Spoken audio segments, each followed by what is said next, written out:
If you've ever wondered how to see what servers someone is in on Discord, you're in the right place.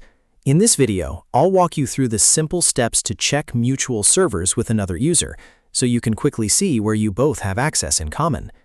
This is a really useful feature if you're trying to figure out how you know someone, verify a shared community, or just understand your connection inside Discord a little better.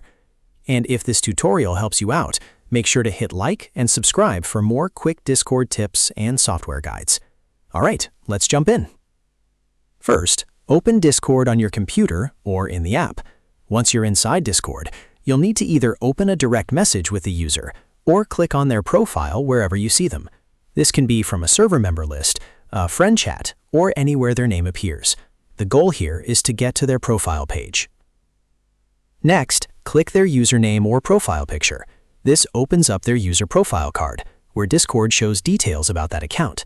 Depending on your version of Discord, you may see a larger profile view or a smaller pop-out card, but either way, you're looking for the section that gives you more information about the user. Now, on that profile, go to the Mutual Servers tab. This is the section Discord uses to share shared servers between you and the other person.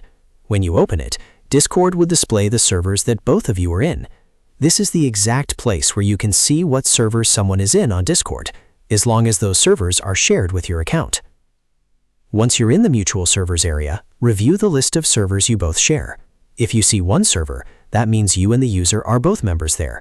If you see several, those are all the mutual communities you have in common. Keep in mind, Discord only shows servers that you and the other user share, so you won't be able to see every server they belong to, only the ones you both have access to. That's all there is to it. In just a few clicks, you can check mutual servers and see the shared communities between you and another Discord user. If this video helped, please give it a thumbs up, subscribe to the channel, and turn on notifications so you don't miss the next Discord tutorial. Thanks for watching, and I'll see you in the next one.